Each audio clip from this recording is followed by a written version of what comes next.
प्यारे बच्चों, आज हम कक्षा 7वीं विषय हिंदी पुस्तक वसंत भाग 2 उपविषय पाठ 19 आश्रम का अनुमानित व्यय का व्याख्यान 1 पढ़ेंगे, जिसमें हम पाठ का सार व अभ्यास प्रश्नोत्तर करेंगे। यह पाठ महात्मा गांधी जी के द्वारा लिखा गया है।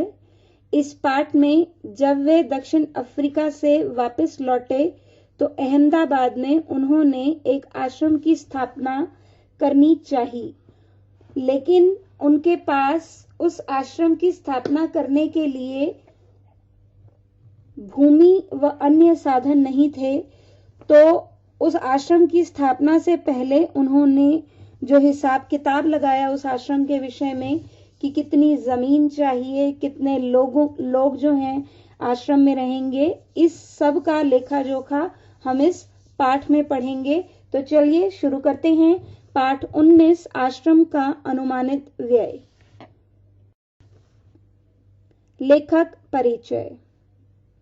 नाम मोहनदास करमचंद गांधी, महात्मा गांधी। जन्म 2 अक्टूबर 1869 को गुजरात के पोरबंदर नामक स्थान पर। रचनाएं हिंद स्वराज, मेरे सपनों का भारत, स्वास्थ्य की कुंजी आदि। मृत्यु 30 जनवरी 1948। यह पाठ महात्मा गांधी जी के द्वारा लिखा गया है। तो सबसे पहले हमने उनका परिचय जाना। उनका जन्म 2 अक्टूबर 1869 को गुजरात के पोरबंदर नामक स्थान पर हुआ था। उन्होंने जो प्रमुख रचनाएं लिखी उनमें हिंद स्वराज, मेरे सपनों का भारत और स्वास्थ्य की कुंजी आदि थीं। उनकी मृत्यु 30 जनवरी 1948 को हुई। पाठ का सार। प्रस्तुत पाठ में गांधी जी दक्षिण अफ्रीका से लौटकर अहमदाबाद में आश्रम की स्थापना करना चाहते थे। उसी आश्रम के अनुमान का विवरण इस पाठ में दिया गया है। जैसा कि मैंने आपको बताया कि जब गांधी जी दक्षिण अफ्रीका से लौटे तो अहमदाबाद में उन्होंने एक आश्रम की स्थापना करने के बारे में सोचा। उस बारे में सोचने के बाद उन्होंने कि यह आश्रम जो है कितने लोगों के लिए होगा, इस आश्रम के लिए जमीन कितनी चाहिए, ये सारा विवरण जो है अनुमान लगाया कि क्या क्या उन्हें चाहिए और कौन सी चीज वो कहां से प्राप्त करेंगे। ये पूरा अनुमान जो है इस पाठ में उन्होंने दिया है। तो चलिए उस अनुमान के विषय में पढ़ते हैं। उन्होंने कहा कि प्रारंभ में इस आश्रम में 40 लोग रहेंगे। अनुमान उन्होंने 40 का लगाया। कुछ समय बाद उनकी संख्या 50 होने की संभावना है और प्रति मास औसतन 10 लोगों के आने की संभावना है। तो यहां हमने पढ़ा कि उन्होंने आरंभ में यानी कि शुरुआत में आश्रम कितने लोगों के लिए होगा, 40 लोग, उसमें 40 लोग रहेंगे।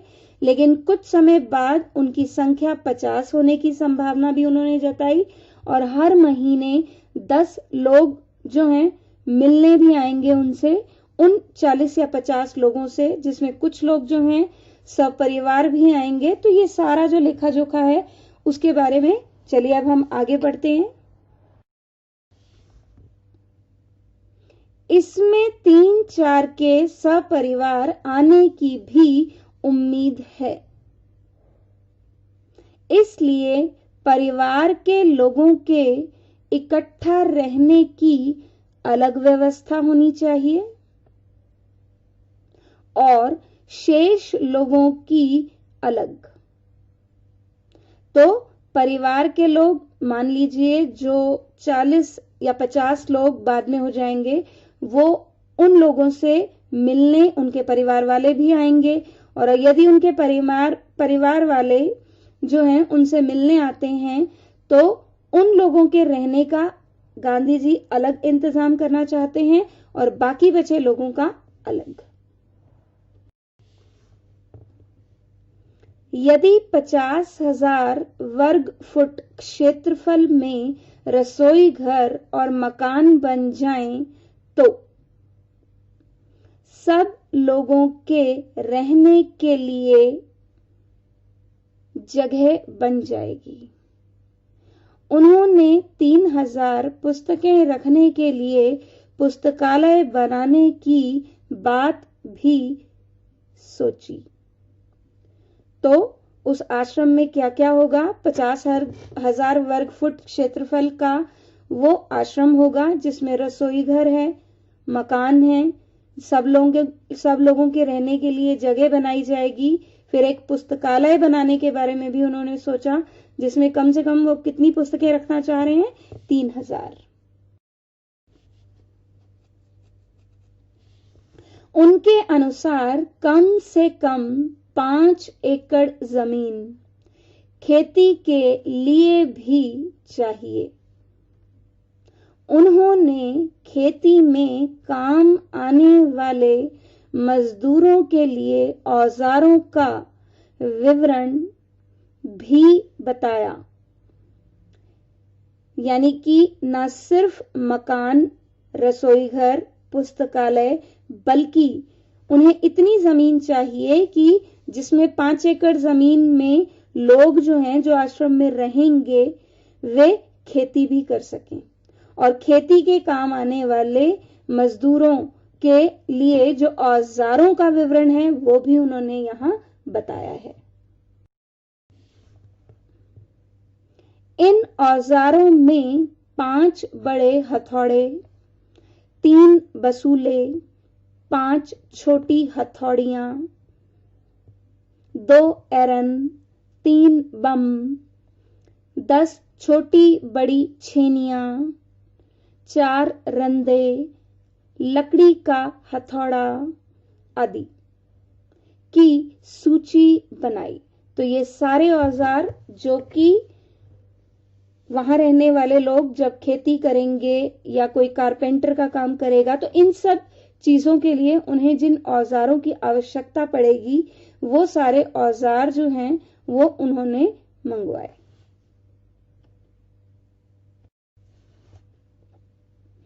उन्होंने इन सामानों के खर्च के लिए 500 रुपए और रसोई के सामान के लिए 150 रुपए का अनुमान लगाया। उनके अनुसार कुल मिलाकर औसतन 50 लोगों का खर्च 6,000 रुपए प्रति मास आएगा।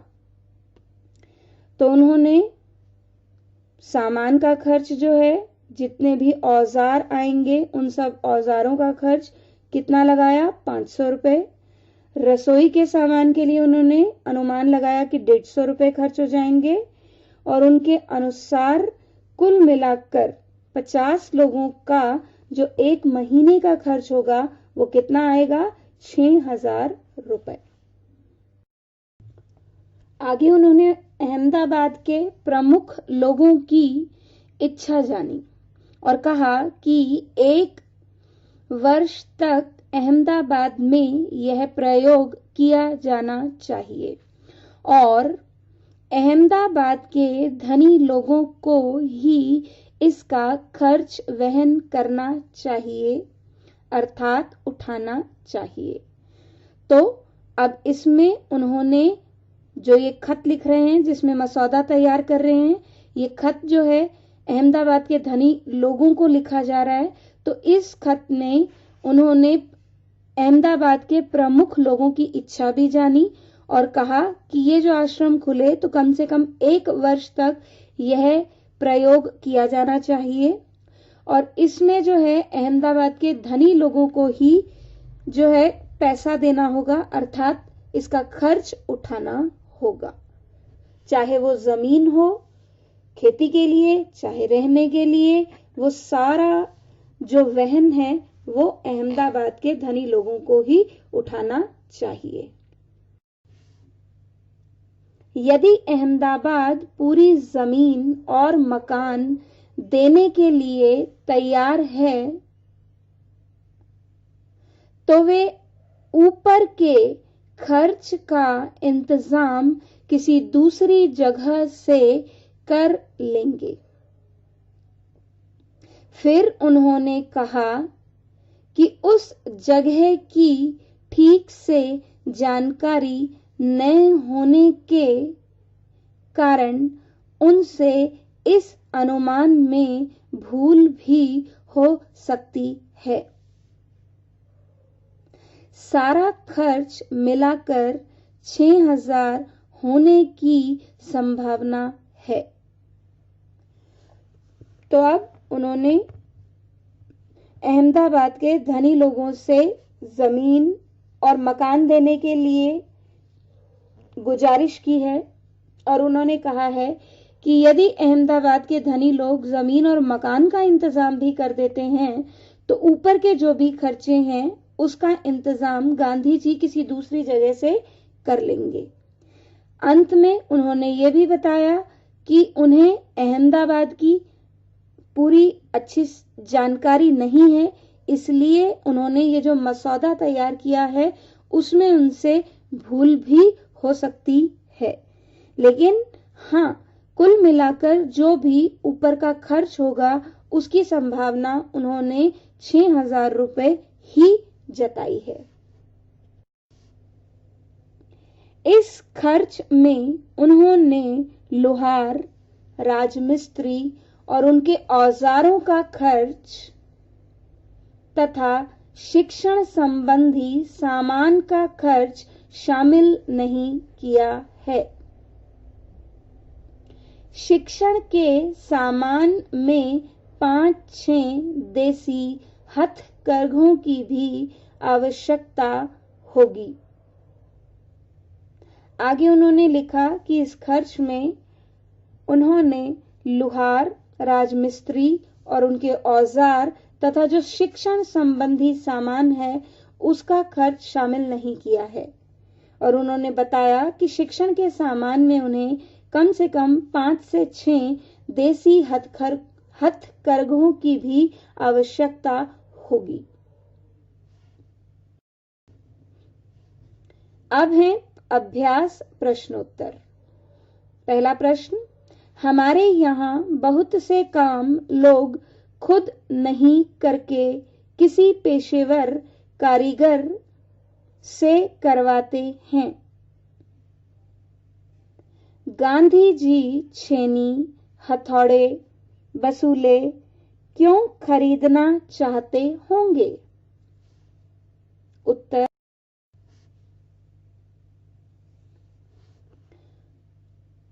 यह सत्य है कि हमारे यहाँ अर्थात भारत में बहुत से काम लोग खुद न करके किसी पेशेवर कारीगर से करवाते हैं।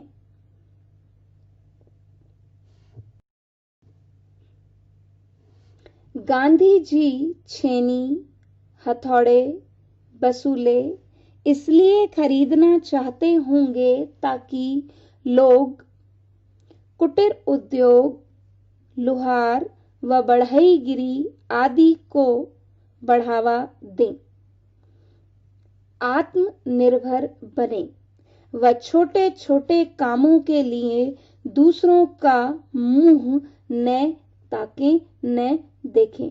यानी कि छोटे छोटे जितने भी काम हैं वो आश्रम में रहने वाले लोग स्वयं कर सके, वे सब आत्मनिर्भर बने। प्रश्न 2, गांधी जी ने अखिल भारतीय कांग्रेस सहित कई संस्थाओं व आंदोलनों का नेतृत्व किया। उनकी जीवनी या उन पर लिखी गई किताबों से उन अंशों को चुनिए जिनसे हिसाब किताब के प्रति गांधी जी की चुस्ती का पता चलता है। उत्तर, गांधी जी कोई भी कार्य बिना हिसाब किताब के नहीं करते थे। ये उनमें सबसे अच्छी आदत थी। वे प्रत्येक विषय के प्रति नकारात्मक व सकारात्मक, नेगेटिव पॉजिटिव दोनों सोच बराबर रखते थे। निम्नलिखित उदाहरणों द्वारा इस वक्तव्य को स्पष्टता दी जा सकती है या दे सकते हैं। नंबर 1, असहयोग आंदोलन के समय भी वे ये हिसाब लगाने में पूर्णतया सक्षम थे कि किस स्थान पर किस तरह से ब्रिटिश शासन पर प्रहार करना है। यही कारण था कि लोग उनके हर विचार की कद्र करते थे और उनका कहा पूरी तरह से मानते थे। नंबर 2,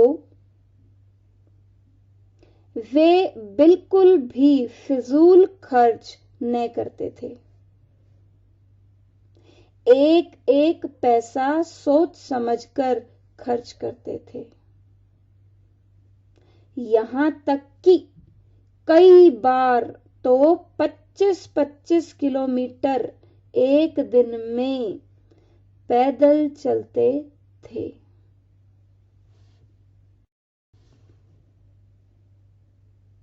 उनका मानना था कि धन को जरूरी कामों के लिए ही खर्च करना चाहिए, शानो शौकत या वैभवपूर्ण जीवन जीने के लिए नहीं।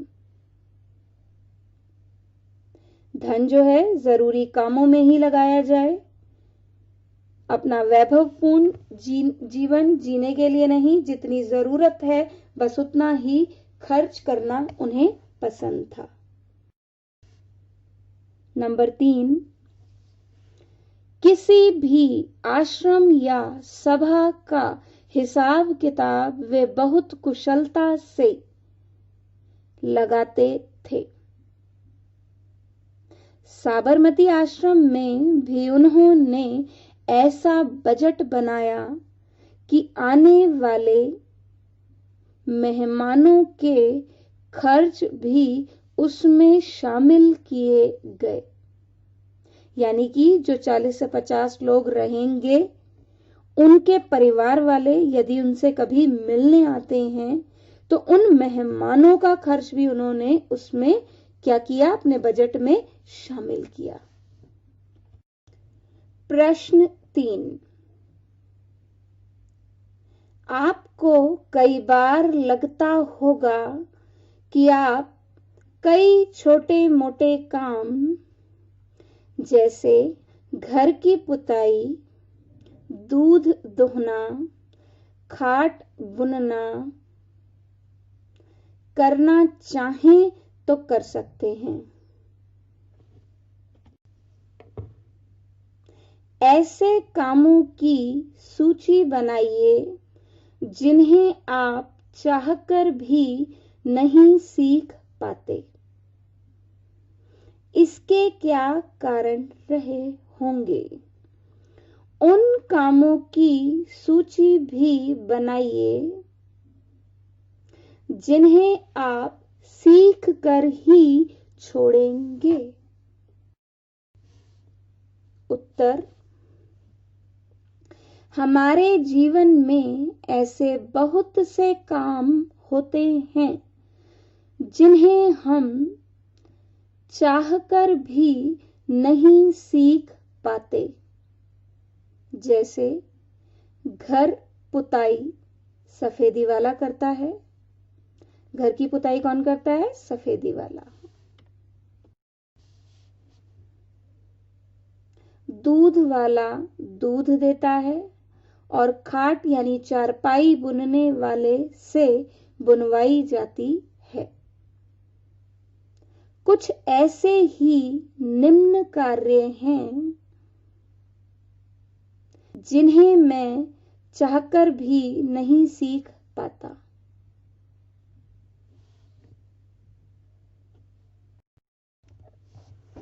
कार्य कारण। नंबर 1, रोटी बनाने का कार्य, लगन की कमी। नंबर 2, सिलाई करने का काम, सिखाने वाला नहीं मिला। नंबर 3, चप्पल जूते में टांका लगाना, जानकारी का अभाव एवं औजारों की कमी। पर मैं इन कामों को सीखने का पूरा प्रयास कर रहा हूं। मैं इन कामों को सीखकर ही दम लूंगा। मैं इन कामों को सिखाने वाले प्रशिक्षित व्यक्ति की तलाश में हूं। प्रश्न 4, इस अनुमानित बजट को गहराई से पढ़ने के बाद आश्रम के उद्देश्यों और कार्य प्रणाली के बारे में क्या-क्या अनुमान लगाए जा सकते हैं? उत्तर, अनुमानित बजट को गहराई से अध्ययन करने के बाद हम आश्रम के उद्देश्यों को भली भांति समझ सकते हैं।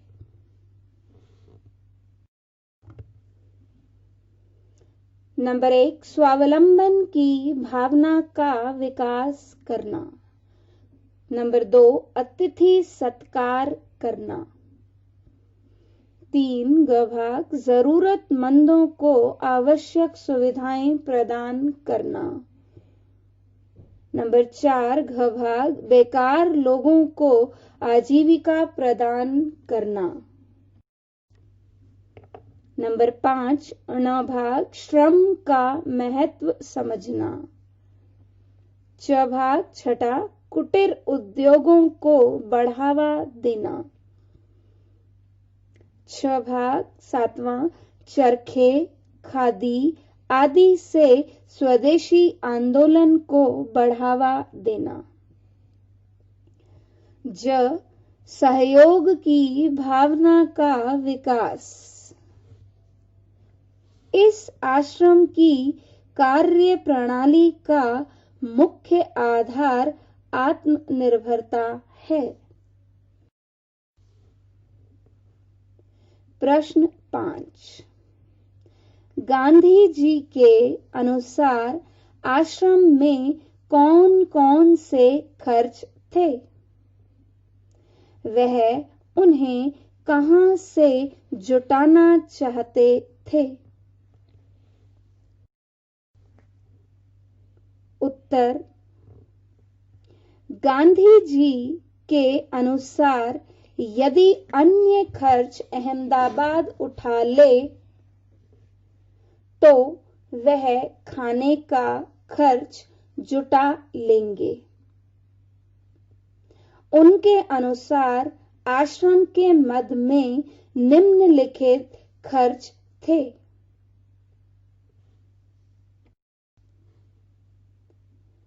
मकान और जमीन का किराया,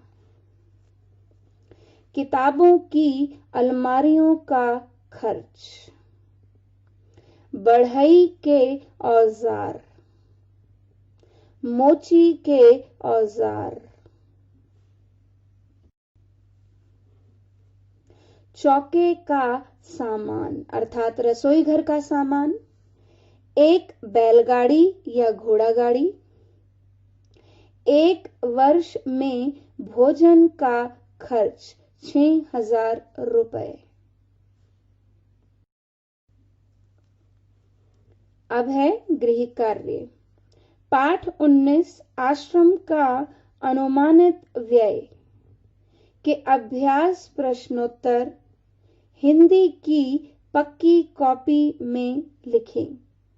तो इस पाठ आश्रम का अनुमानित व्यय, व्यय मायने खर्च, अनुमानित मायने अनुमान लगाया गया, तो आश्रम का जो भी अनुमान लगा खर्च गांधी जी ने लगाया, इस पाठ के अभ्यास के प्रश्नोत्तर आपको हिंदी की पक्की कॉपी में लिखने हैं।